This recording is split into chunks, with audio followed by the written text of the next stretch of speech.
একজন ভদ্রলোক আমাকে লিখেছেন, তিনি বামপন্থী এবং মার্ক্সবাদী।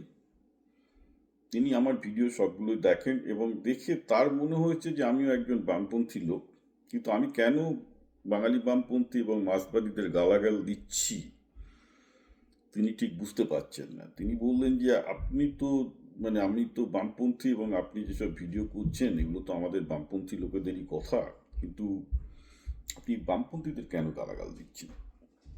আপনার উচিত বাংলার বামপন্থীদের হাতটাকে শক্ত করা। আমি বললাম, নমস্কার দাদা, নমস্কার। শুনুন শুনুন, সমস্যাটা হচ্ছেই আমি কোনো পন্থী নই। আমি বামপন্থীও নই, আমি দক্ষিণপন্থীও নই। আমি বাস্তবপন্থী একজন লোক। আমি বিজ্ঞানপন্থী একজন লোক। আমার প্রতিটা কথার পেছনে যে আমি যেগুলো বলি তার পেছনে তত্ত্ব থাকবে, বিজ্ঞান থাকবে, প্র্যাকটিক্যাল চিন্তাভাবনা থাকবে, যেগুলো আপনারা দেখতে পাবেন। তার সাথে বামপন্থার কোনো সম্পর্ক নেই। অনেকগুলো কারণ আছে। দেখুন, আমি আমার বাবা মা তো বামপন্থী ছিল। ছোটবেলায় বামপন্থী পরিবেশে মানুষ হয়েছি। তো তখন যখন ক্লাসে যখন আমার যখন রাজনৈতিক চেতনা জাগছে, আমি একদম 12-13 বছর বয়স থেকেই মার্ক্সবাদের বই পড়ার চেষ্টা করতাম। বাংলায় যেগুলো থাকতো, অনেক চটি বই আছে, যে মার্ক্সবাদের এবিসিডি ইত্যাদি ইত্যাদি, লেনিনবাদের এবিসিডি, প্রচুর বাংলা বই সব পাওয়া যায়, সেগুলো পড়ার চেষ্টা করতাম। কিছু বুঝতাম না। আমি ভাবলাম আমি বোধহয় বয়স হয়নি বোঝার। ফ্র্যাঙ্কলি স্পিকিং, আমার 52 বছর বয়স হচ্ছে, বইগুলো পড়লে না এখনও বলবো আমি বুঝতাম না। কারণ ওই বাংলায় যারা মার্ক্সবাদ লেনিনবাদ যেগুলো লিখেছে তারা কিছু তারা নিজেরা বোঝেনি। এটা পরে বুঝেছি, এটা বুঝতে আমার পরে সময় লাগবে। না বুঝে সব রাজনৈতিক চর্চা করলে যা হয় আর কি। তো যাক, সেটা পরের ব্যাপার। মার্ক্সবাদ কেন আমি পছন্দ করি না, let me give you the fact.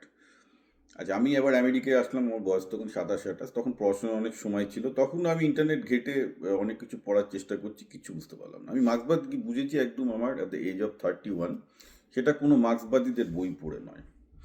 প্রথম স্যার কার্ল পপারের লেখার সাথে আমি পরিচিত হলাম। কার্ল পপার হচ্ছে পৃথিবীর সেরা 10জন দার্শনিকের একজন, যার পিএইচডি থিসিস ছিল মার্ক্সবাদ কেন বিজ্ঞান নয়। তো উনি কোনটা বিজ্ঞান কোনটা বিজ্ঞান নয় তার উপর উনি ছিলেন ফিলোসফার, তার উপর উনি থিসিস করছিলেন। তো ওনার টপিক দুটো ছিল, একটা ছিল কেন ফ্রয়েডিয়ান ডিসকোর্সটা বিজ্ঞান নয়, কেন মার্ক্সবাদ বিজ্ঞান নয়। ফ্রয়েডকে উনি অবৈজ্ঞানিক প্রমাণ করেছিলেন, মার্ক্সকে উনি অবৈজ্ঞানিক প্রমাণ করেছিলেন।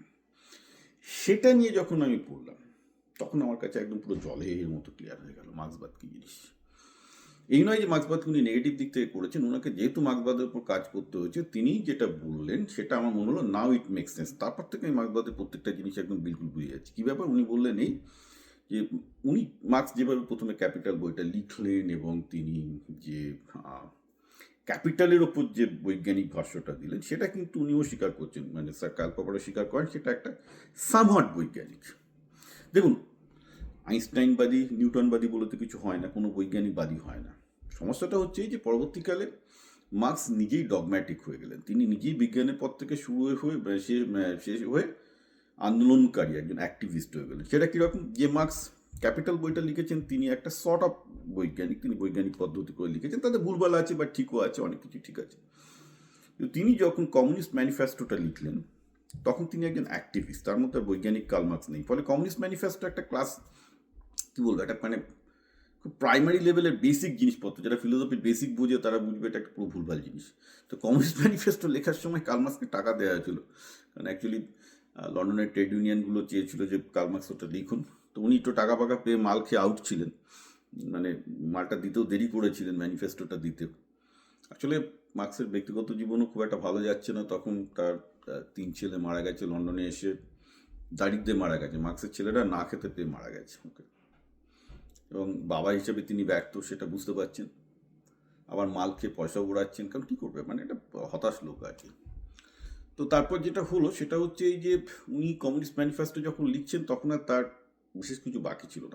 কার্ল মার্ক্স একজন ফিলোসফিতে পিএইচডি করা লোক, তার ক্যাপিটাল বা তার অন্যান্য লেখা পড়লে বুঝতে পারবেন লোকটার মধ্যে চিন্তা শক্তি ছিল, ডেফিনেটলি খুব বড় চিন্তা করেছেন, কিন্তু গ্র্যাজুয়ালি তিনি ডগম্যাটিক হয়ে গেলেন কমিউনিস্ট ম্যানিফেস্টো থেকে। তখন তিনি আন্দোলনকারী মানুষকে উদ্ধারের পথ কথা করলেন। তো তারপর আর দেয়ার ওয়াজ নো সায়েন্স লেফট। তখন তিনি একজন অ্যাক্টিভিস্ট, একটা ডগম্যাটিক। আর একজন লোক ডগম্যাটিক হয়ে গেলে তার সাথে একটা ধর্মান্ধ হিন্দুর বা ধর্মান্ধ মুসলমানের পার্থক্য করা খুব মুশকিল, কারণ সেক্ষেত্রে তারা একটা ডগমা, একটা ফিক্স সেট অফ আইডিয়া দিয়ে চলছে। তারা আর প্র্যাকটিক্যাল, আমি তো বাস্তববাদী লোক, আমি চেষ্টা করবো ডেটার উপর ভিত্তি করে প্র্যাকটিক্যাল যা হচ্ছে তার উপর ভিত্তি করে পৃথিবীটাকে দেখতে, সেটা দেখা যেটা তিনি ক্যাপিটালের ক্ষেত্রে বইটা লেখার ক্ষেত্রে দেখেছিলেন সেটা বন্ধ গেল, যার জন্য তার বই ক্যাপিটালটা এখনও প্রাসঙ্গিক, কারণ তিনি তার বিজ্ঞানটাকে খুব সুন্দরভাবে লিখেছেন, যার জন্য আজকে আমরা ক্যাপিটালিস্ট ওয়ার্ডে টানা পড়ে ওঠা পড়ার মধ্যে মার্কসিজমের ফোকাস দেখতে পাই। অ্যাবসলিউটলি তিনি ক্যাপিটালিজম খুব ভালো বুঝেছিলেন, ওটা মানে ডেফিনেটলি মার্কস আমারও গুরু ক্যাপিটালিজম বোঝার ক্ষেত্রে, কিন্তু তার হাতে কি সত্যি কোনো এই ক্যাপিটালিস্ট সোসাইটি থেকে বেরিয়ে আসার জন্য কোনো সমাধান ছিল না। তিনি তো ওই ক্যাপিটালিজম থেকে সোশ্যালিজমে প্রগ্রেশন, সেখান থেকে কমিউনিজম, এইসব কল্পনা শক্তির জোরে যেসব লেখা লিখেছিলেন যার সাথে বিজ্ঞানের কোনো সম্পর্ক নেই, ওগুলো গার্বেজ, টোটাল গার্বেজ, ওর সাথে বিজ্ঞান কিচ্ছু নেই, এটা টোটাল ননসেন্স। অর্থাৎ মার্কস ক্যাপিটালিজমের যে বিজ্ঞানটা দিলেন, ক্যাপিটালিজমের প্রবলেমগুলো নিয়ে বললেন, ক্যাপিটালিজমের প্রবলেম কেন হয় যেগুলো বললেন সেগুলো অ্যাবসলিউটলি ঠিক বলেছেন, কিন্তু সমাধান দিতে গিয়ে তিনি যে কল্পনার জগতে একটা পৌরাণিক জগতে চলে গেলেন, যে একটা সমাজবাদ আসবে, এই আসবে, ওগুলো পৃথিবীতে ক্ষতি করেছে, and that has nothing to do with science or anything.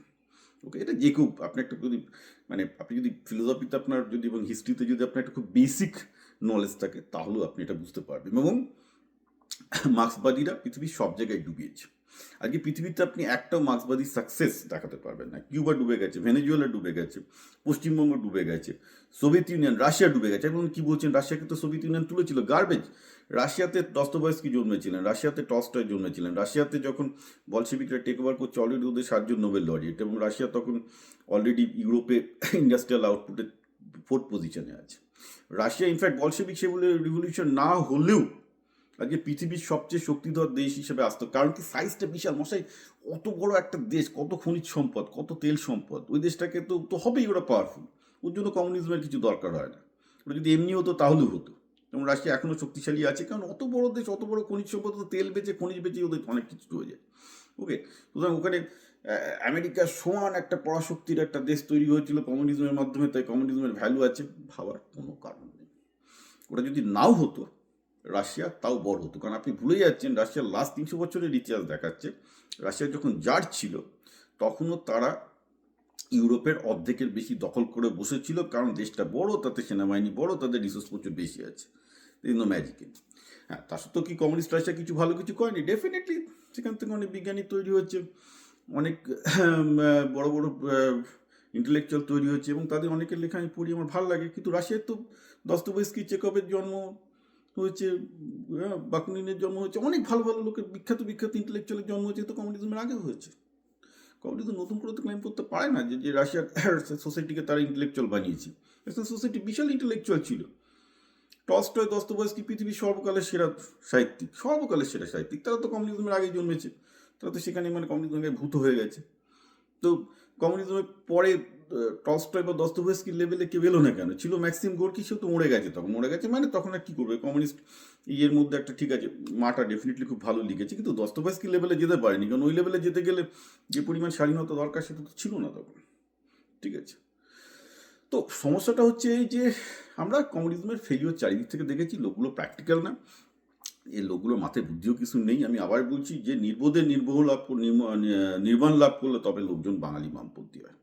তো আমি বাস্তববাদী লোক, আমি দেখবো ডেটার ভিত্তিতে, আমি দেখবো বাস্তবের ভিত্তিতে যে কোনটা ঠিক কোনটা ভুল, কোনো ইজুম নেই, কিচ্ছু নেই, আমার কোনো আদর্শবাদ নেই, পরিষ্কার বলেছি, প্রত্যেকটা আমি প্র্যাকটিক্যাল দৃষ্টিতে ন্যারেটিভটাকে আমি তৈরি করি।